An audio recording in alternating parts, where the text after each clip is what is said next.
تحریک انصاف کا اسلام آباد میں سنجانی کے مقام پر جلسہ، پنڈال میں تیاریاں جاری۔ مرکزی سٹیج کی تیاری کے لیے کنٹینر اور ساؤنڈ سسٹم جلسہ گاہ پہنچ گیا۔ پی ٹی آئی رہنماؤں کا جلسہ گاہ کا دورہ، انتظامات کا جائزہ لیا۔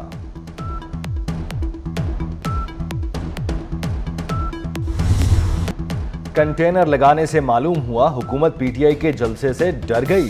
کل اسلام آباد میں پرانے جی ٹی روڈ کے سنگم پر جلسہ ہوگا۔ قومی اسمبلی میں اپوزیشن لیڈر عمر ایوب کا اعلان۔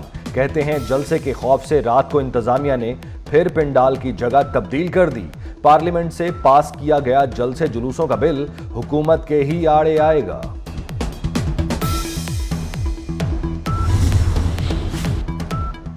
پی ٹی آئی ایک نہیں 100 جلسے کرے، 2 بار 9 مئی نہیں ہونے دیں گے۔ مسلم لیگ نون کے سینیٹر طلال چودھری کہتے ہیں ان کی سیاست اڈیالہ جیل کے مجرم کے گرد گھومتی ہے۔ پاکستان کو دوبارہ سیاسی انتشار کا شکار نہیں ہونے دیں گے۔ کرپشن اور خیبر پختونخوا حکومت کے کارنامے نہیں چھپیں گے۔ یہ پاکستان کی معیشت کو پھر سے گرانا چاہتے ہیں۔ بانی پی ٹی آئی نے 190 ملین پاؤنڈ ریفرنس میں بریت کی درخواست دائر کر دی۔ اڈیالہ جیل راولپنڈی میں ریفرنس کی سماعت، وکلاء نے نیب ترامیم سے متعلق سپریم کورٹ کے فیصلے کی کاپی جمع کرا دی۔ بانی کی بریت کی درخواست نیب ترمیم کیس کے فیصلے کے تحت دائر کی گئی۔ بریت کی درخواست پر فریقین کو نوٹس جاری۔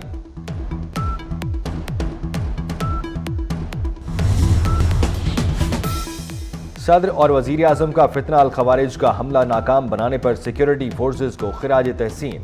صدر نے کہا ہماری سیکیورٹی فورسز نے بہادری کا مظاہرہ کرتے ہوئے 4 خوارج حملہ آوروں کا خاتمہ کر دیا۔ قوم کو اپنے جوانوں پر فخر ہے۔ وزیر اعظم شہباز شریف کا کہنا تھا دہشت گردی کے ملک سے مکمل خاتمے تک اس کے خلاف جنگ جاری رکھیں گے۔ وزیر داخلہ محسن نقوی بولے پاک فوج کے جوانوں نے بہادری اور پیشہ ورانہ مہارت سے کیمپ پر حملہ آور ہونے والے 4 خودکش خارجیوں کو جہنم واصل کیا۔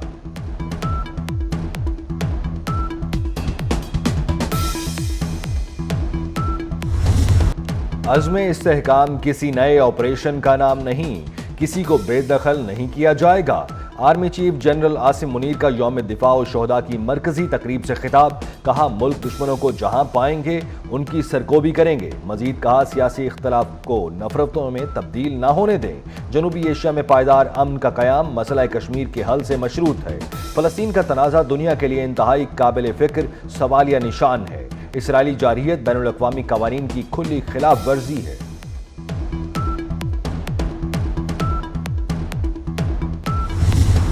دشمن پر کہر بن کر ٹوٹنے والے شاہینوں کو سلام۔ جھپٹنا پلٹنا پلٹ کر جھپٹنا، پاک فضائیہ کے شاہینوں کا زبردست انداز۔ 7 ستمبر ایئر فورس کے شہیدوں اور غازیوں کو سلام پیش کرنے کا دن۔ پاک فضائیہ نے دنیا کی جنگی تاریخ میں کامیابی کی تاریخ رقم کر دی۔ 1965 کی جنگ میں ونگ کمانڈر MM عالم نے 1 منٹ میں دشمن کے 5 طیارے گرا کر دھاک بٹھا دی۔ وطن عزیز کے جانباز شاہینوں کو خراج تحسین پیش کرنے کے لیے قوم آج یوم فضائیہ منا رہی ہے۔ دن کی مناسبت سے خصوصی نغمہ جاری۔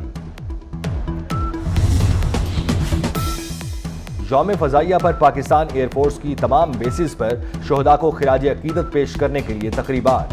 دن کے آغاز پر پاک فضائیہ کے شہداء کے لیے قربانی اور قرآن خوانی ہوئی۔ ایئر ہیڈ کوارٹرز اسلام آباد میں تقریب۔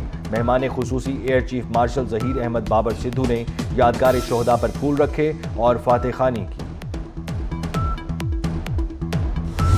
کراچی میں یوم فضائیہ کی تقریب، کیپٹن راشد منہاج شہید کو خراج عقیدت پیش کیا گیا۔ ایئر وائس مارشل عامر شہزاد کی شہید پائلٹ کے مزار پر حاضری، قبر پر پھول رکھے اور فاتح خوانی کی۔ فضائیہ کے چاق و چوبند دستے کی پائلٹ آفیسر راشد منہاس کی قبر پر سلامی، بھائی انجم منہاس کی بھی شرکت۔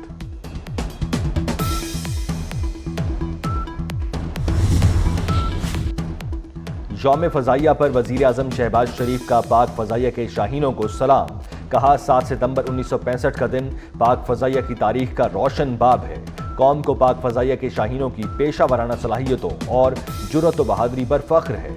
وفاقی وزیر داخلہ محسن نقوی نے اپنے پیغام میں کہا پاک فضائیہ نے کم وسائل کے باوجود جنگ ستمبر میں دشمن کے ناپاک عزائم کو خاک میں ملایا۔ ہمارے شاہینوں نے 1965 کی جنگ میں فضاؤں میں مکمل حکمرانی قائم کی۔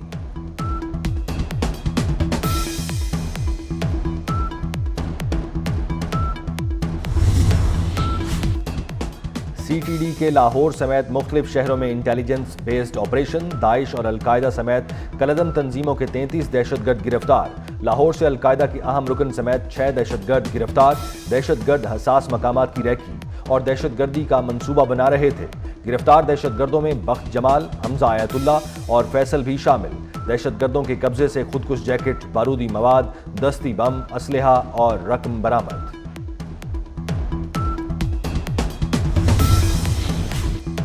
پی آئی اے میں اربوں روپے کے ٹیکس کی بے ضابطگیوں کا انکشاف۔ پی آئی اے نے 131 ارب 57 کروڑ کا ٹیکس خزانے میں جمع نہیں کرایا۔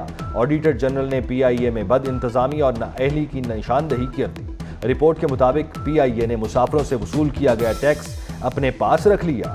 2022 میں لیے گئے ٹیکسز خزانے میں جمع نہیں کرائے۔ کراچی سے اسلام آباد جانے والی ایئر بلو کی پرواز حادثے سے بال بال بچ گئی۔ پرواز پی اے 208 سے رن وے پر ٹیک آف کرتے ہوئے پرندہ ٹکرا گیا۔ کپتان نے ایمرجنسی بریک لگا کر جہاز کو رن وے پر ہی روک لیا۔ اچانک بریک لگنے سے طیارے کے انجن میں دھماکے کے بعد آگ لگ گئی۔ حادثے میں تمام مسافر محفوظ رہے۔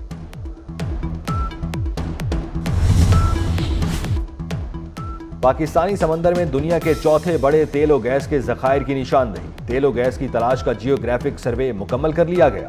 دوست ملک کے ساتھ مل کر 3 سال تک سروے کیا گیا۔ ذرائع پیٹرولیم ڈویژن کا کہنا ہے گیس کے ذخائر سے متعلق ملنے والے ڈیٹا کا مطالعہ کیا جا رہا ہے۔ تیل اور گیس کے ذخائر کا مکمل حجم ابھی نہیں بتایا جا سکتا۔ مونسون کا نیا سپیل، لاہور سمیت پنجاب کے مختلف شہروں میں بادل برس پڑے۔ اسلام آباد سمیت گجرانوالہ، فیصل آباد، چنیوٹ اور صفدر آباد میں جل تھل ایک ہو گیا۔ بکھر، سانگلہ ہل اور کرول کوٹ میں بادلوں نے خوب رنگ جمایا۔ موسلا دھار بارش سے نشیبی علاقے زیر آب آ گئے۔ بالائی خیبر پختونخوا، خطہ پوٹھوہار، اسلام آباد، کشمیر اور گلگت بلتستان میں بھی تیز ہواؤں اور گرج چمک کے ساتھ بارش کا امکان۔ مختلف پہاڑی علاقوں میں لینڈ سلائیڈنگ کا خطرہ۔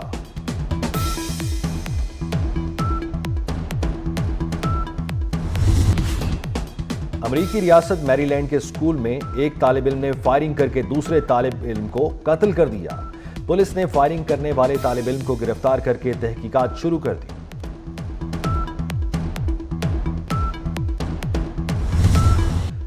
پیرس میں پیرالمپک گیم میں پاکستان کے حیدر علی نے ڈسک تھرو مقابلے میں برونز میڈل حاصل کر لیا۔ حیدر علی نے 52.54 میٹر کی تھرو کے ساتھ تمغہ اپنے نام کیا۔ ازبکستان اور کینیڈا کے ایتھلیٹ پہلی اور دوسری پوزیشن پر رہے۔ سینٹرل کانٹریکٹ کے لیے فیصل آباد میں قومی کرکٹرز کے فٹنس ٹیسٹ جاری۔ شاہین آفریدی، امام الحق، حارث رؤف سمیت 12 کرکٹرز کے فٹنس ٹیسٹ ہو گئے۔ شان اور بابر اعظم سمیت دیگر کرکٹرز کے فٹنس ٹیسٹ 9 ستمبر کو ہوں گے۔ ٹیسٹ اسکواڈ کے کھلاڑیوں کے فٹنس ٹیسٹ 2 مراحل میں آج اور 9 ستمبر کو ہوں گے۔ English fast bowler mark would Pakistan کے خلاف سیریز سے آؤٹ۔ مارک ووڈ کوہنی میں انجری کے باعث سیریز سے باہر ہوئے۔ انگلش کرکٹ بورڈ کے مختلف مارک ووڈ اس سال مزید کرکٹ نہیں کھیل سکیں گے۔ دورہ پاکستان اور نیوزی لینڈ میں بھی حصہ نہیں لیں گے۔ مارک ووڈ نے ویسٹ انڈیز کے خلاف سیریز کوہنی کی تکلیف کے باوجود کھیلی تھی۔ ڈرامہ نگار، مصنف اور کہانی نویس اشفاق احمد کو بچھڑے 20 برس بیت گئے۔ افسانہ گڈریا سے غیر معمولی شہرت پانے والے بے بسی اور بے شمار کی اداکارہ اور گلوکارہ سیلینا گومز ارب پتی شخصیات کی فہرست میں شامل ہو گئیں۔ بلومبرگ کی رپورٹ کے مطابق 32 سالہ سیلینا گومز کے اثاثوں کی مالیت $1.3 بلین ہو گئی۔ سیلینا کی آمدن کا اہم ذریعہ مختلف برانڈز کے ساتھ پارٹنرشپ ہے۔